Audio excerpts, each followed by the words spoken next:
Барлықтарыңызға сәлем, қалдарыңыз қалай? Сіздермен мен Жанат Исламқызы және де бүгінгі бізде қонақта Нұргүл Сырлыбекқызы, пластикалық хирург, жалпы хирург одан бірінші бізде жай өзіміз отырып шай ішейік айдар.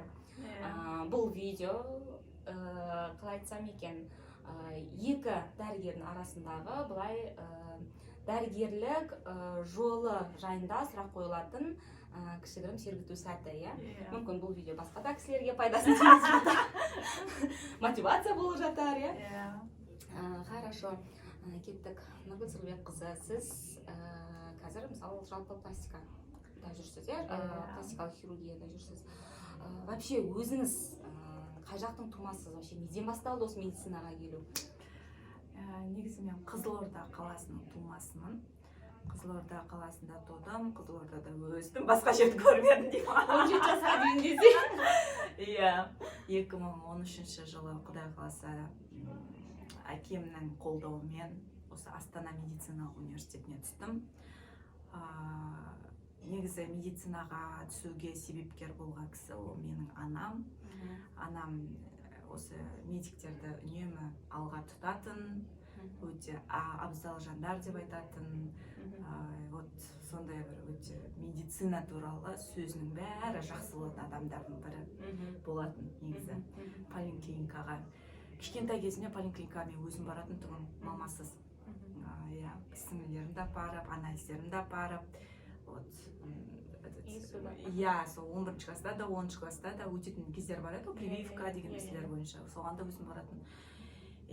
Сол кезден бері дәрігерді көрсем қобалжитын тұғым. Сондай бір ақылды кісі отырған mesela менің алдымда, мынандай тупой қыздың қасында. Қол жетпейтін адам отырған. Мен солға ойлайтын тұғым. Қол жетпейтін нәрсе сияқты ойлайтын тұғым. Қалай дәрігер болуға болады вообще? Қандай ми керек, қандай қол керек, сондай эмоция болатын тұғым. Маған дәрігер бол деген кезде әлі ойланатын тұғым. Сол кезде помню, бізде кітапхана бардым, кітапханаға бардым да, көзін айтым маған, кішкентай кезімнен көзін айтым. Сол үшін 2 жыл тұрсың, 3 жыл тұрсың. 3 жыл офтальмологияға. Сол көзін айтым тұғым, кітапханаға бардым, офтальмология дегенде том тұр. Соны бұлай аша салған, бірінші бетінен емес, ортасынан аша салған, сразу көздің бір операцияларының, біртүрлі көздер тұр, жаба салдым, көзім түк-түк-түк-түк, жүрегім дак-дак-дак-дак. Ойбай, дәрігер не істеп қоям ба? Мынаны мен істемайын ташын еп па? Дәрігерлік деген құрсын деп қоям ба, мамаға айтамын, мен дәрігер қолымнан келмейді ау. Мен қорқам деп қоям, маған айтады, сен қорқпайсың дейді. Қорқам деп қоям. Несінші класс? 10 класс. Қорқпайсың дейді, ладно деп қоям. Еще менің сыныптастарым бәрі сол биологияны таңдады, бәрі дәрігер болғысы келді. Жалғыз өзім оқығым келмеді, басқа мамандықты. Солармен бірге жүрейінші деп, биологияны солармен бірге іргелесіп оқыдым, солардың арқасында. Тапсырдым, бірақ мен өкінішке орай грантқа түсе алмадым. Бір күн бойы жыладым төсектің астында. Биотехнология деген мамандық бар тұғын, соған Алматыға грантқа түскен тұғын. Папам мені жылағанды көріп аяп кетті ой, жүр кеттік Астанаға. Қайға барғым келді деді. Астана көріп. Неге Астана дейді? Көріп. Астана.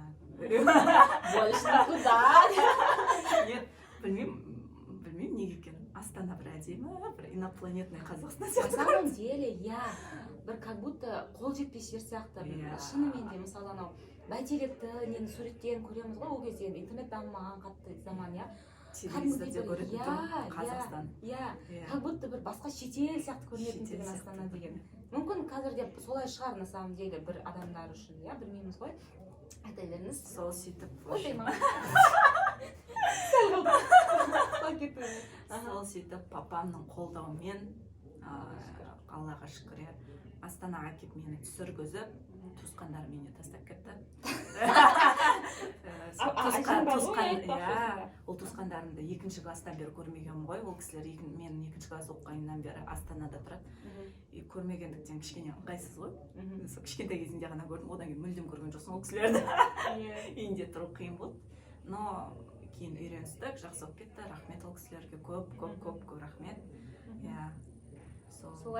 Бірінші Алла, екінші әке шешем обязательно и бір жағынан сол кісілердің де арқасы солай осы медицинада жүрген. Хорошо. Получается, бастапқы кезде платный оқыдыңыз, одан кейін грантқа ауысуға мүмкіндік болды ма, ауыстыңыз ба? Ауыстық қой. Қашан? Оның жыры бөлек. Қашан ауыстыңыз? Екінші курста. Екінші курста. Получается, платныйға түскеннің өзінде қорқудың қажеті жоқ, иә? Неге грантқа ауысуға болады? Ол неге байланысты, мысалы, грантқа ауыстырады сізді? Шығып кеткен студенттердің санына байланысты. Иә, расымен де солай. Көп бірінші курста негізінде ол күлетін нәрсе емес, на самом деле, иә. Үкіметтің, мысалы айтайықшы, сол грантқа түскен қаншама студенттер, иә, бакалаврлар бірінші, екінші курста шыдамайды қиыншылыққа. Сосын бір жағынан ата-анасын аңсайтын сияқты ма? Мысалы, мен Қарағандыда оқыдым ғой, Қарағандыда да өте көп студенттер шығып кеткен, өз еріктерімен оқи алмай шығарып жүрген студенттер негізінде аз болды. Көп студент өз еркімен шығып кетеді и платныйда оқып жатқан студенттерді грантқа ауыстырады. Бір жағынан үкіметке сол үшін де рахмет айтамын ше. Сіз де мысалы сондай немен кіріп тұрсыз грантқа, одан кейінгі қаншама оқуыңыз грантпен өтті, иә? Үкімет төледі. Мысалы, шығып кеткен студенттен бөлек тағы да бір көрсеткішке мән берді ма? Мысалы, грантқа ауыстыратын кезде сіздің оқу үлгіңізге, оқу не дейді жаңағы үлгеріміңізге? Сол оқу үлгеріміне ғана GPA-ға байланысты. Иә, GPA-ға қарады, иә? Ол жерде конкурс бола ма? Или мысалы... Мен білмедім, шындай деймін ба? Список шықты. Списоктен әйтеуір көрдім, болды. Бөлек андай заявление тастаған жоқсыз? Сізді автоматически грантқа ауыстырдық деп айтты ма? Есімде жоқ, шындай деймін, заявление тастадым ба, жоқ па. Ол жерде, по-моему, не жоқ едім. Заявление тастай ма, жоқ па. Сол грантта емес адамдардың ісімдері бола ма, ол кісі келетін солай өтім негізі. Қазір есімде жоқ еді, қай заман. Шындай деймін. 8 жыл өтіп кетті десе. Иә, уже есімде жоқ, жаздым ба, жазбадым ба. Хорошо. Ну, в принципе, менің былай енді өзім ондай көрген жоқпын, но платниктердің грантқа ауысқандар достарым өте көп. Ну, почти барлығы ауысты. Аллаға шүкір, иә. Соны айтамын да, барлығы ауысты почти. Получается, платниктар, иә, өмір бақи, мысалы, платныйда оқимын деп қорқудың қажеті жоқ, иә, в принципе. Хорошо. Одан кейін, мысалы, бакалаврда оқыдыңыз, екінші курстан кейін неге ауыстық грантқа, иә? И одан кейін, мысалы, 5-ші курстан кейін қандай не таңдадыңыз? Мысалы, бізде таңдауға мүмкіндік болды ғой, 4 мамандық, 5 мамандықты, иә. Ол дағы негізі бір жыр болды таңдауымда. Жыр көп десе? Не өмір бәрі жыр ғой, әйтеуір жүрген. Ну, это сіз өзіңіз солай ойлайсыз, в принципе. Бірінші акушерство гинекологияны таңдап қойдым уже. Жүрдім, папаға айтамын, вот акушерство гинекология таңдадым, соған барам, мынау деп. И бір күні таксида отырам. Таксиға білмеймін, акушер гинеколог деді бірге. Опа. Я жолдан ұстаған жеріме. Я говорю, мен акушерство гинекология түсінеді. Мен акушер гинекологпын, уже хирургпын дейді. Я говорю, мен де сондай болғым келді дейді. Қызым болмай қой дейді. Я говорю, в смысле? Я говорю, она говорит, вот өмір бақыт өзім операцияда жүрдім, 2 баламның өскенін көрмедім деді. Қазір екеуі сол ренжиді маған дейді. И вот сол ренжіттермен жүрмін, я отбасымды үлгермедім, ешнәрсемді үлгермедім деп айтты. И маған өтіп деп қалды да, а что-то если я хочу семью деп, мне такая жизнь не нужна деп. Я такая бардым да, папаға звондадым, папа, говорю, кім болайын деймін ғой. Что-то мынау болмай қалды деп. Я папа айтады, хирургияға түссе дейді. Я говорю, о, как раз офтальмологпын, я хотела стать дедім. И давайте хирургияға барайын, лазермен операция жасап отырамын. Қиын емес қой деп қоямын. И сол сөйтіп тапсырдым, хирургияға түсіп кеттім. GPA бойынша бәрі. Құдайға шүкір. Өзім де таңғалдым түсіп кеткеніме. Терапия өтсем ғой деп ойлап отырған негізі. Негізінен, на самом деле, біздің дегеніміз емес, бәрібір, иә, Құдайдың өзінің дегені болады. Біз просто не дейді, предполагаем, Бог располагает дегендей ғой. Хорошо. Иә, расымен де сіздің қазіргі, мысалы, пластикалық хирургияға келіп отырғаныңыздың өзі сол хирургияның арқасы. Өйткені қолыңыз уже набиті, мысалы, иә, операцияларға әртүрлі. В принципе, солай ғой, расымен де. Хорошо. Тағы не ойын деп тұр едім. Дальше хирургияны тоже грантпен оқыдыңыз. Иә, 2 жыл. Біздің кезде, иә, 7 жылға сразу грант беретін түрін, иә? Иә, грант. Договормен сразу уже оқитын болып оқыдық қой. Сосын интернатура бітіргесін не істедіңіз? Интернатура бітірген соң отработкам бар менің 3 жыл. Государствоның алдында сол грантта ақыры отработка жасау керек. Мысалы сіздің 2 жыл платный оқығаныңыз есептелген жоқ па? Есептелді ме? Есептелмейді екен. Менде ой 7-ші курста біз неге бардық қой финцентрмен. Не болды ғой? Көріспе болды ғой. Сұрақ жауап бойынша 7-ші курстың баласы айтқан жоқ па? Осы 7-ші курста мен оқуға түстім. Отработка маған жасау керек па жоқ па деп. Сосын финцентр айтты, грант па, значит отработка. Жоқ, оның мысалы срок азайтылмай ма? Сіз бәрібір 2 жыл платный оқыдыңыз ғой, государство төлейді. Білмеймін, оған да 3 жыл деп айтты. Оны білмедім енді, сол жердегі бойынша ғой. Сол жердегі әңгіме ғой. И мен өзім қалама кететінмін шештім, туған жеріме. Себебі Астанада үйім жоқ, туысқандарым үйінде тұрғым келген жоқ, 2 жыл жұмыс істеуге. И ақыры үйімде тұрамын ғой деп, сол жаққа кетейін дедім. Сөйтіп 5-ші поликлиникадан жұмыс таптым. Сол жерге общий хирург болып поликлиникаға тұрдым. Бір жағынан неге кеттім? Городской больницада жүрдім, ОМЦ-да жүрдім, областныйда больницаларда. Ол жерде мен жұмыс істеген жоқпын. Өзім практикам үшін, өзім білімді тереңдеу үшін, сол жердегі дәрігерлерден тәжірибе алу үшін, ақыл кеңес алу үшін жүрдім всегда. Өзім білмейтін пациенттерімді всегда соларға анализдерін көрсетіп, шараларын көрсетіп, всегда ақыл сұрап отыратындым. Өздігімнен ешқашан бәрін білем деген ой болған емес менде. Негізінде шынымен де бәрін білем деген адамнан қорқу керек на самом деле. Білмеймін. Кез келген әрине. Мәселе ондай енді бастап жатырмын, енді жұмыстың бірі. Ең бірінші жұмысқа кірген кезімде медсестрам жоқ, как раз ковидтің кезі. Бардым, кабинетімді көрсетті, кірдім. Төрт қабырғада отырдың демекші. Медсестра жоқ, бәрі отпускада, ковид болған соң кетеді екен ғой қазірде бәрі. Кірем, маған пациенткам келді, ең бірінші пациенткам жас қыз болды. Ол тоже біраз немен келеді маған, гнойный маститпен келеді. Я говорю, гнойный мастит поликлиникада істелмейді деймін.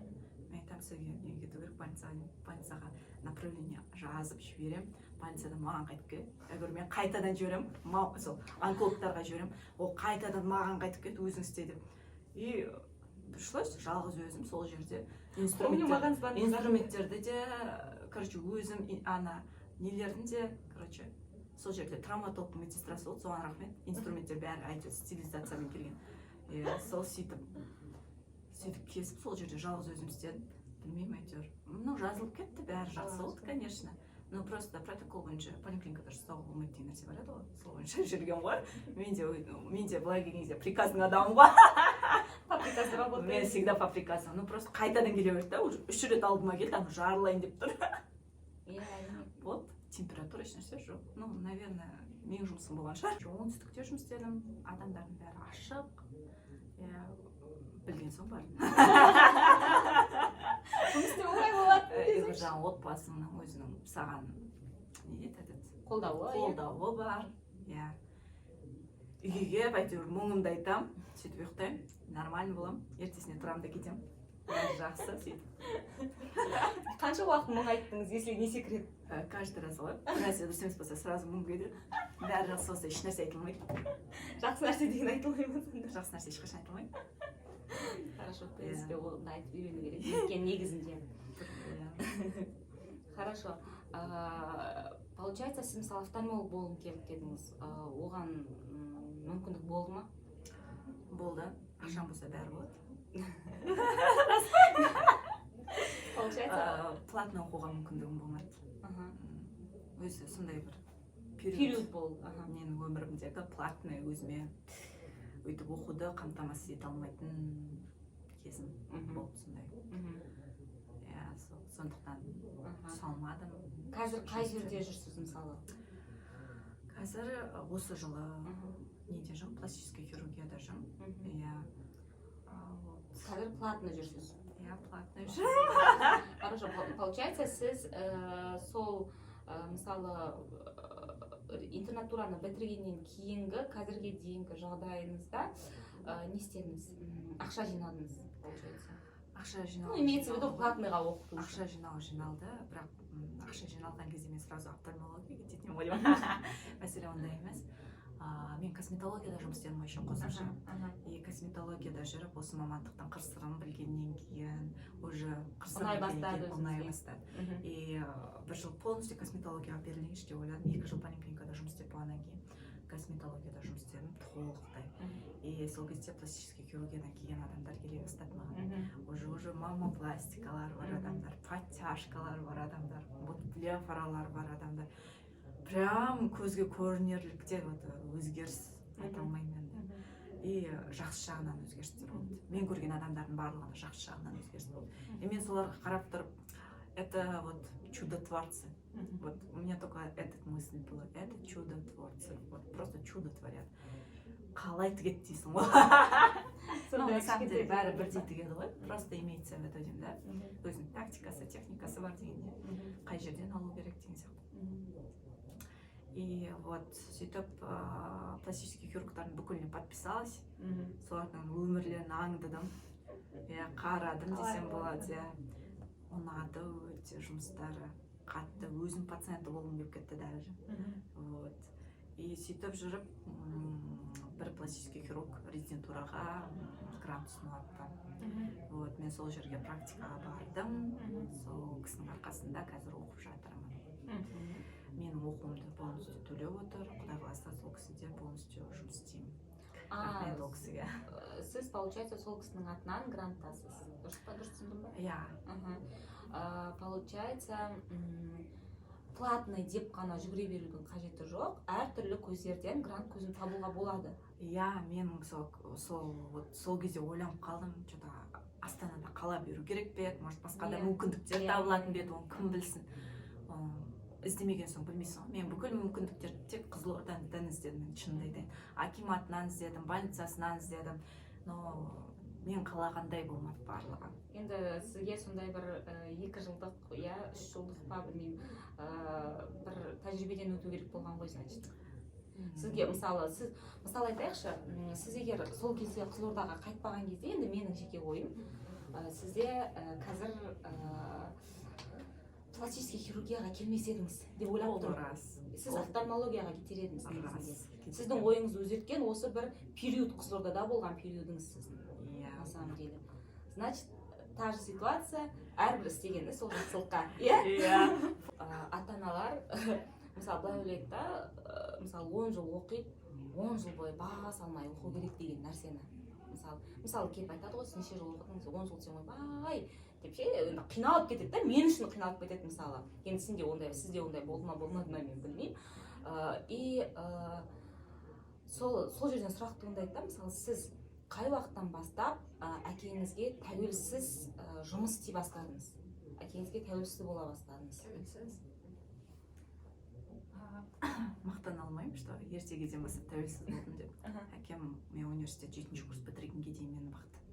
Көмектесті. Мені ешқашан сөзімді жерге қалдырған емес. Не қаласам да бәрін алдымнан берді. Рахмет ол кісіге. Вот, как ол жұмысқа кірдім, солай тәуелсіз болдым. Получается, после интернатуры сіз тәуелсіз болдыңыз? Оқыған кезімде прям жұмыс істедім деп те айта алмаймын. Получается, ешқандай жаңағы нелерді, мысалы айтайық, 5-ші курстан кейін сізге диплом берілді. Сіз жұмыс істей алатын едіңіз, медсестра болып, мысалы айтайық. Сіз ондай нелерді істеген жоқсыз, хорошо. Істеу керек. Ойланып қалдым, істеу керек негізі. Просто ол уақыт өтіп кетті. Жастар істеңдер, өкінбейсіңдер.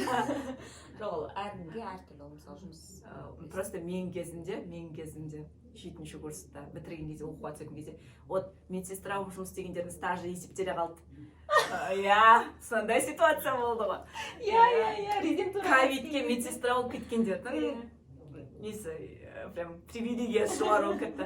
Ешкім сабақ сұраған жоқ, экзаменде сразу айтам, 7-ші курстан кейін оқуға түсетін кезде ешкімнен сабақ сұраған жоқ.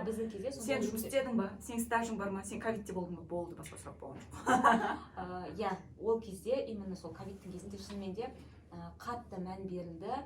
Сол уақытта ол студент болсын, басқа болсын, үкіметке көмектескен адамдардың мәртебесі жоғары болды. Расымен де. Сондықтан жұмыс істеу керек. Кім біледі? Мен де білген жоқпын. Сіз де білмейсіз. Алда не бар деп қойсаңызшы. Инфекция это везде, обязательно. бола қалуы мүмкін. В общем, получается, әркімнің өз жағдайына байланысты сіз өзіңіз жетінші сізде, так как әкеңіз сізді қолдап отырғандықтан, жетінші курстан кейін уже жұмыс істей бастадыңыз, кәдімгідей дипломыңызбен, сертификатыңызбен, иә? Хорошо. Инфекция жоқ адам. Мен бәрі бармайтын деп қойсаңызшы, жүріп тұрсам. Екінші сұрақ, көп қойылатын сұрақтың бірі, отбасылық жағдай, например, 10 жыл бойы, мысалы, отбасысыз жүре ма деген сияқтылар да болады. Мысалы, сіз өзіңіз отбасы құрғансыз ба? Жоқ. Құрған жоқпын деп қойсай. Мысалы, ол тоже әркімнің таңдауына, иә, Құдайдың адаммен жолықтырғанына байланысты деп ойлаймын мен өзім. Мысалы, сізді әлі мүмкін ешкіммен Құдай жаңағындай жолықтырмаған шығар өзіңіздің болашақ жағыңызбен. Білмеймін енді, не деп не айтып не оярымды. Бірақ мен бір нәрсені жақсы білемін. Егер мен тұрмысқа шықсам, мен бұл жерде отырмас едім. Қайда болатын едіңіз? Үйде отыратын едім. Получается, сізді... Мен, может, айта беретін шығар, но рас қой енді. Үйдің адам болды, ну, имеется в виду, үйде отыратын едім. Егер үйде отырмайтын болсам, гинекологқа кететін ма, ана кісінің айтқанын тыңдамай шынды айтқан. Хорошо, мысалы, получается, сіз тұрмыс құрған болсаңыз, әрі қарай карьераны жалғастырмас едіңіз. Дұрыс түсіндім ғой, резидентураға түспес едіңіз деген сияқты. Істейтін адам, жұмыс істейтін адам, бірақ өйтіп көп емес. Көп емес, көп уақытыңызды отбасыңызға бөлетін едіңіз. Қанша дегенмен әйел адам болғандықтан, в принципе, это логично. Хорошо, мысалы, отбасын құрғаннан кейін сіз өзіңіздің ойыңыз қалай? Мысалы, отбасын құрып, оқуды, жұмысты жалғастыруға болады ма? Жалғастырып отқандар бар. Даже пластический хирургтар бар жалғастырып отқан, өте жақсы, даже дома успевает. Все. Мысалы, әйел адамдардан, ер адамдардан мысалы бөліп қарастыруға болады ма ол жағын? Ер адамдарға все-таки жеңілірек. Әйел адамға қарағанда. Себебі үйде уже әйелі бар, иә? Тамағын дайындайтын, үй таза қылатын, балаларын қарайтын. Ал әйел адамға оны соңында алып жүру керек. Ешкім қиындау. Ондай, мысалы, егер оқуын жалғастырам деген әйел адам болатын болса, ер адам көмектесе алады деп ойлайсыз ба қазіргі заманда? Да, көмектесіп жатқандар бар. Әйелдеріне бар. Оқып жатқан, жұмыс істеп жатқан, жалғастырып жатқан адамдар бар. Иә, мен өзім қазір көріп жатырмын ғой. Менімен бірге пластический хирургияда подругам жұмыс істеп жатыр. То есть оқып жатыр менімен бірге. Вот, баласына қарап, күйеуі көмектесіп жатыр, ата-анасы көмектесіп жатыр. То есть жан-жағынан поощрение болып жатыр енді. Аллаға шүкір, соның арқасында оқып жатыр. Мен дұрыс айтасыз да, мысалы, просто ол енді жеке менің ойым, на самом деле. Адам өзі, когда ниеті қалай болады, Алла соған қарай ситуацияларды ойластырып, оңтайластырып беретін сияқты. Иә? Шынымен ғой, мысалы, қанша адамды көріп жатасың, в принципе, такого ничего нету. Отбасында құрып жатыр, бәріне үлгеріп жатыр. Ой, 10 жыл бойы оқиды, жаңағы тұрмыс құрмайды екен, үйленбейді екен деген өте қате пікір деп ойлаймын. Иә? Ең бастысы... Ешқашан еш нәрсеге кеш емес. Иә, жоқ рас қой, иә. Бәрінде үлгеріп отқандар бар. Қимылдау керек. Кішкене бір қызығырақ сұрақтар болады. Білмеймін, енді қызық шығар, білмеймін. Есіңізде қалған ең қиналған сабағыңыз қандай? Және несімен есіңізде қалды, ол қалай қиналдыңыз деген сияқты? Мүмкін сол сабақтан қиналып жүрген қазір студенттер бар шығар. Ең қиналған сабағым менің орыс тілі, латын тілі. Шындай дейді. Орысша сөйлеу білмеймін. Орысшан қойш, латынша вообще білмеймін, түсінбеймін. Ағылшынша бір бөлек. Тілдер ғой, в общем. Ең қиналған сабақтардың бәрі тілдер. Мысалы, көп адамға, мысалы ше, қиналған уақытың десең, сразу бірінші, екінші курстарды айтады да. Неге? Білмеймін, мен прям қиналдым деп еш нәрсені айтып отқан жоқпын. Мен сол латинский тілде қиналдым деп жатырмын. Орыс тілі былай қойсын, латинский одан да қиын болып кетті. Бізге негізінде ажырата алмаймын ғой, қалай оқу керек. И то бір жартақ семестр ма болды, и то, да? Кішкене ғана. И то үлгере алмай жатырмын, ананы түсініп ше. Соңында түсіндім, вот сабақ бітсе без бұрын ғана түсіндім. Сөйтіп экзаменді ғана жақсы тапсырып, 4-ке зор ұшпым. Экзаменде 100 алдым, сөйтіп 76 ма, сөйтіп болып, общий балл, сөйтіп зорға дегенде 4-ке шықтым. Бүйтіп қалған соң, уф деп қалған соң. сабақтың соңында түсінген соң ғой қалай латинский қалай оқылатынын вообще. орыс тілде же то же самое. Орыс тілі маған қиын болды, сразу айтамын. Экзаменде қиын болды. Түсіну қиын болды деп айтпаймын, наоборот, айту қиын болды, сөйлеу. Помнишь, бүйрек, өкпе деген тақырыптарға орысша бар еді ғой экзаменде. Соны оқисың да, айтып беру керек еді ғой, мына устно. И вот устно айту қиын болды. Өсе түсінген бір бөлек. Ана жерде айту вообще бөлек. Ағылшынша то же самое же. Бізде Қызылордада орыс тіл сабағында ешкім тұрып орысша ешнәрсе айтпайтын. Ну, енді өйтіп қатты не істемей қояйық деп па.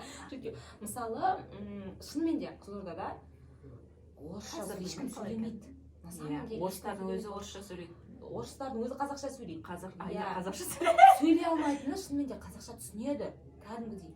Сөйлейді даже қазақша. Сен қазақша сөйлесең түсініп тұрады, сен де түсініп тұрасың оны. Иә, расымен де. Мысалы, мен қатты есімде кәдімгідей мен Сабира подружкамды білесіз ғой. Қарағандыда оқуға түстік қой екеуміз бірге. Кәдімгідей отырмыз, әке-шешеміз апарды Қарағандыға. Өздері магазинге ма бірдемесеге кетіп қалды, екеуміз отырып бірінші күніміз Қарағандыдағы. Қарағанды тоже орысша сөйлейтін менің халқы. Отырып жылағымыз келіп отыр ғой. Біз жылап алдық, если честно. Ата-анамыз жоқ, магазинге кеткен. Кәдімгідей анау ойлап отырдық та, біз қалай өмір сүреміз мына қалада, біз деген нан сұрай алмаймыз ғой, на самом деле. Мен жақсы кімнен вообще нанды білмейді ғой. Шынымен кәдімгідей мына қалада біз қалай өмір сүреміз, грубо говоря, нан сұрай алмаймын деген, мен сұрай аламын. Ты че обо мне думаешь такая, да? Жоқ, расымен де мысалы мен кәдімгідей жылап алдық, қорқыныштан бар ғой. Мен кәдімгідей, мен Сабира хотя бы тілден, в принципе, тез алып кетеді. Әркімнің өзінің привилегиясы бар. Мен мысалы, жаңағыдай математика не дегендерге өте жақсы тұрған, физика дегендерге. Ол Сабира тіл жағынан жақсы тұрған. Ол тез алып кетеді, біліп тұрмын. А мен өзімнің ішінде шынымен де қорқыныш болды. Мен мына қалада қалай өмір сүремін? Мен қалай орысша сөйлеймін деп ше, жарты жылдан кейін арман сөйлеп кеттік. Просто қорқынышты жеңіп шығу керек та. Кәдімгідей үйге қайтқым келіп кеткен до такой степени мен қорыққанымнан, ана тілден қорыққанымнан. Сондықтан в принципе барлығы өткінші на самом деле. Сол кезде қазір еске алсам күлемін ше мысалы. Бәрін үйрендік қой. Хорошо. Енді осыдан ары қарай кетейік. Ең төмен балға алған сабағыңыз, пәніңіз? Биофизика. Ноль алғам. Қалай алды десеңізші? Соны айтамын. Не себептен 0 алдыңыз? Группастарым қарамаңдар деймін. Бәрін даже сала десең. Короче, биофизикадан бәріміз келісіп аламыз. Короче, не істейміз деп. Келісіп аламыз, короче, бәріміз алдын ала билеттерді сұрақтар шығады. Сол билеттерді бөліп аламыз. Сол билеттерге өзіміз сразу да екі парақшаға соны жазып аламыз жауаптар. И бәрі дайын тұр. Только ауыстыру керек. Только ауыстыру керек. Бардық, екі этаптан болды. Бір тест болды, біреуі сол жазбаша болды. Тесттен бардым, то 100 алдым. Қуанып келдім. Бұл экзаменнің кезі ма? Сабақ? Нет, рубежка, обычная рубежка. Экзамен кезінде 0 алған емес, нормально. Қорқпаңдар. И бардым, короче,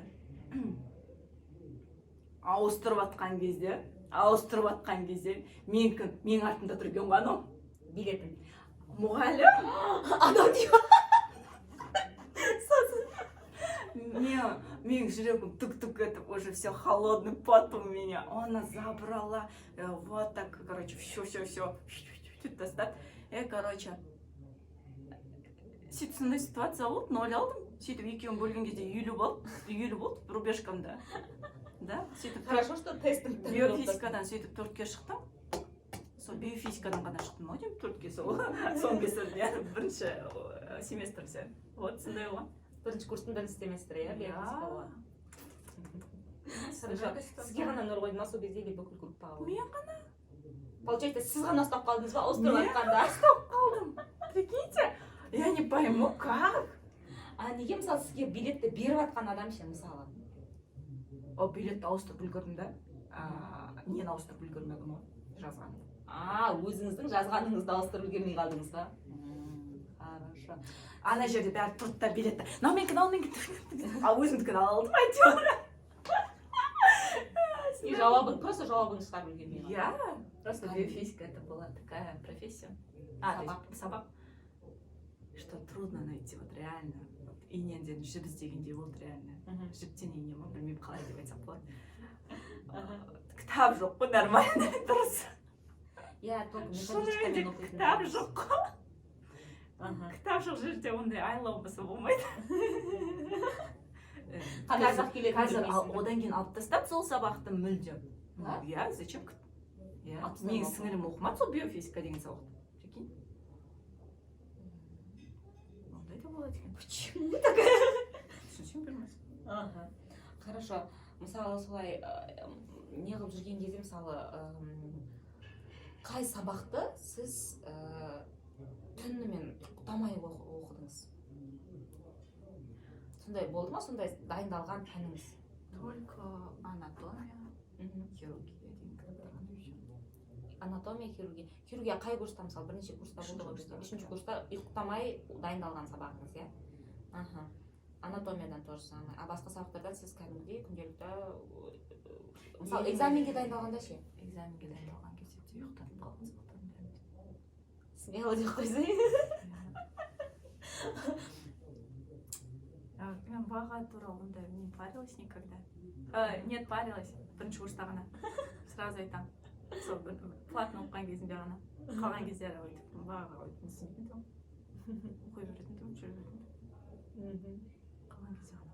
Одан кейін что-то просто бірінші курста нормально оқыған соң кішкене нужно же поддерживать имидж деп.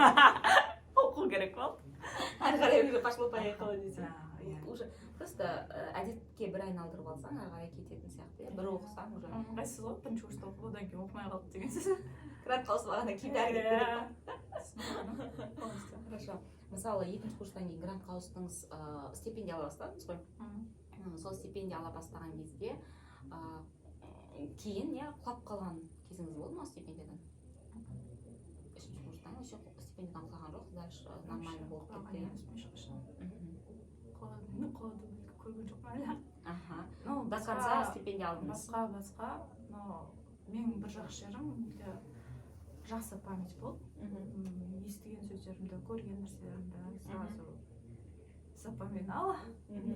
Сразу. Соның арқасында бәрі. Хорошо. Тағы бір сұрақ. Мысалы, хирургияда оқыдық қой. Вообще, в принципе, күні түні сол жерде жүретін едік, иә. Дежурстволарға шығатын едік. Мысалы, көбінесе сен гнойный хирургияда жүретінсің, дежурствода. Мен жақсы болды сол гнойный хирургия. Поликлиникада көп көмектесті. Чистыға мүлдем көрген емеспін, мүлдем. Вот это меня спасло, вот честное слово. Рахмет соған. Соның арқасында поликлиникада жүре алдым. Гной көру керек қой поликлиникада. Гной көрмесін не болды? Көбінесе поликлиникаға гнойныймен келеді. Чистыйлардың барлығы планға кетеді на самом деле. Иә, чистый. Мысалы, сол дежурстволардың кезінде есіңізде қалып кеткен дежурство бар ма? Бір қызығымен бір.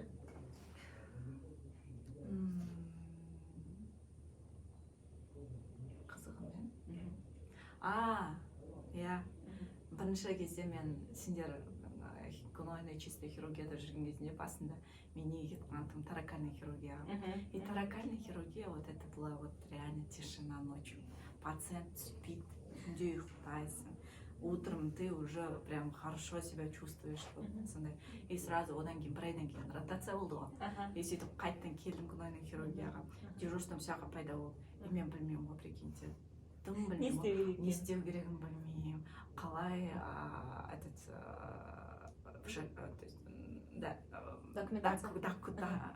документ жазуды да білмеймін, история жазуды да білмеймін. Короче, төменге барам келем, ақырсында ұйықтап қалған ғой. Сағат 3-тен кейін барып 6-ға дейін ұйықтаған ғой. Сен аламаған ешкім? Не то что аламаған, өздері барған ғой. И потом, короче, мен таңертең келем, дәрігер ұйықтап жатыр, мен айтамын. Короче, таңғы 6 болды, история жазбайсыз ба деймін оған. Түскен пациенттердің историясын жазбайсыз ба дейді. Он такой смотрит на меня, сен жазбадың ба дейді. Я говорю, он пациент жазам ба дейді. Ол дәрігер үшін шашағыр кетті, ана жерін сразу тік тұрды да өзінің принтеріне барып салып шығарып. Мен сені істеп жатыр екен деп ойласам деп қояр. Я говорю, ол кісі бұл, наверное, думал, сен история печать істетіп отырсың деп ол өзі барып жүрген шығар приемный покойға. я білмеймін, короче, өзім ұйықтап тұрып алғанмын еще. И, короче, одан кейін сол жерде кім дежурить еткен есімде жоқ, менімен бірге бір ұлдар болды келесі группадағы. Я говорю, этот нені докладты қалай оқиды вообще, осылай дейді, осылай бір жазып алған, ана кісінің шығарғанын алып аламын. мынандай қағазбен бардың ба профессордың алдына? Иә, профессордың алдына мынандай қағазбен барамын и оқи алмаймын отырсың. Нені қалай оқып керектігін түсінсем бермez. Мен гнойный малды ма? Есімде жоқ, шын айтсам. Егер В общем, короче, дұрыс болған жоқ ешнәрсе айқай естідім ана жерде. Маған говорит, еще мен пациентті қарамағам ғой, ұстамағам да. көрмеген вообще дейсің. Грыжаны ұстап көрмегенмін ғой, қалай екен, қай жерде қалай орналасқан, қалай тұмпайып тұр ма жоқ па білмеймін даже. И бірінші курс. Короче. Маған айтады, қарадың ба, ұстадың ба дейді, грыжа деп жазылып тұрған оқығанмын дейді, қарап тұрып. Көзім тік-тік десем, что ты глазами? Профессордың тұрып алғы көзінің алдында тұрып прям. Да. Что ты за красивые глазки, что ли, деген сияқты әңгіме айтты. Что глазами смотрела деп. Бүйтіп қоя саламын, демей бүйтіп төмен қарап. Но на самом деле, бүйтіп төмен қарағанмен мне было плохо на самом деле. Я вообще... Біздің профессор өте сүйектен өткізіп сөйлейтін түгіл. Иә, мне было плохо, там көз құлақтан бәрі қызарып кеткен ана жерде.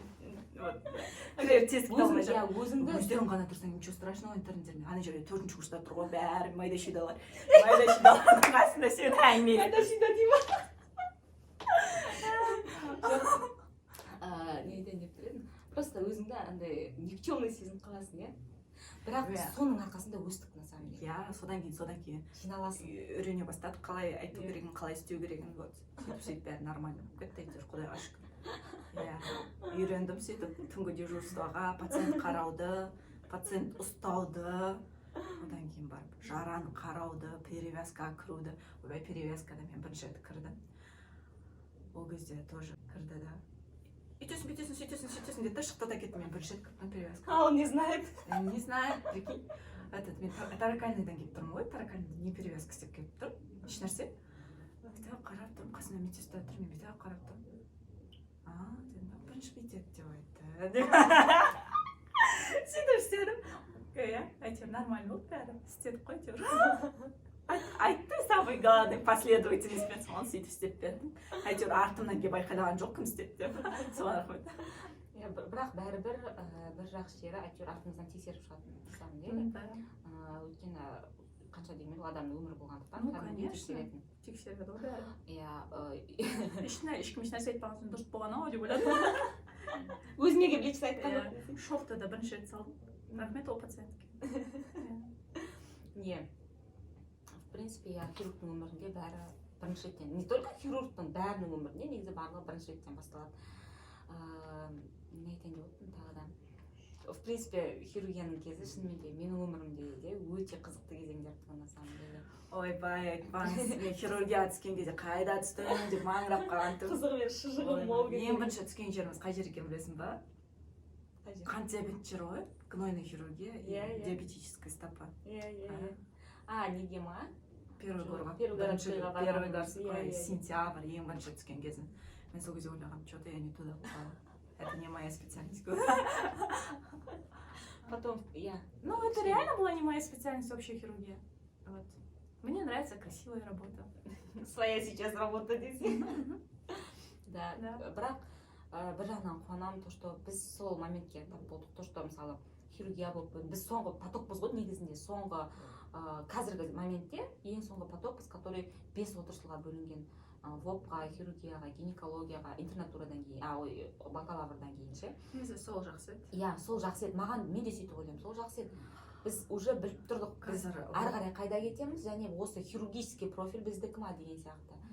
Мен ойлаймын, что мен үшін басқа нәрселерді оқығаннан гөрі вообще хирургияны оқыған өте дұрыс болды деп, потому что мен қазір пластический хирургияда жұмыс істеп жатқан соң гнойный ситуацияларды білу это өте маңызды, потому что осложнение это просто қосарланған бүкіл операцияның обратная сторонасы.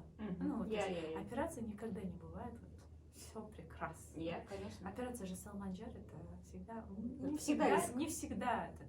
Отлично все, да? Да, там риск все равно есть. Бүкіл операцияда даже жай жай ғой дейтін операцияның өзінде бәрібір да, бесік болады. аппендициттің өзі қаншама түрі бар. Иә, рас қой. Даже өліп кететін, өлетін жағдайға дейін Дентальный барады. исход болады. Да, просто аппендицит деп айтады пациенттер, например, ой, у меня аппендицит всего лишь был. А у тебя какой аппендицит был? Да. Просто Жоқ, рас, иә. Әртүрлі түрі бар, иә. Да. И соған қарай әртүрлі операциялар жасалынады, иә. Да. Так, хорошо. В принципе, менің сұрақтарым аяқталған сияқты. В принципе, сіздің жолыңызды полный ақтарып шыққан сияқтымыз. Жаңағы адамдардың, иә, алатын жерлері болған сияқты өздері үшін. Білмедім деп. Егер көмектесе алсам қуаныштымын, конечно. Әр адамның өмірінен бірдеңе түсетін сияқты боласың ғой енді. И сондай бір ниетпен де түсіріп тұрған видео ғой на самом деле. Бір әйтеуір пайдамыз тисін деп, иә, болашақ жеткіншектерге деп па. Мүмкін алатын жерлер болар.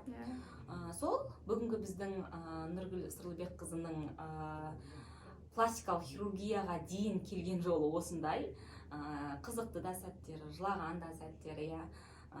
Мысалы, ұйқысыз да өткен сәттері, барлығы в принципе типично, иә, былай айтқан кезде ол бүкіл медик студенттерде в принципе болатын нәрсе. Так что жаңағындай, ой, мынандай екен ғой деп жаңағындай қиналудың қажеті жоқ. Сізге рахмет көп өмір жолыңызбен бөліскеніңізге аз да болса. Сол бүгінгі біздің өзіміз отырып шай ішейік сұхбатымыз осымен бітті. Сіздерге бір пайдалы ақпараттар, пайдалы жерлер болды деп қатты үміттенеміз. Егер де белгілеріңіз келген сұрақтар болса астында жазып кетсеңіздер болады, немесе жаңағы Нұргүл Сырлыбекқызының өзіне қойсаңыздар болады. Осы видеоның астына Instagram парақшасын қалдырып кетемін. Бір болады ғой, бір видеоның басында сұрақ туындауы мүмкін, иә, сондай сұрақтарыңызды қойсаңыздар болады. Және де келесіде қандай дәрігермен сұхбат жүргізейін, оны да жазып кетсеңіздер болады. Барлықтарыңызға рахмет. Видеоның соңына дейін қараған болсаңыздар, сау болыңыздар. Сау болыңыздар.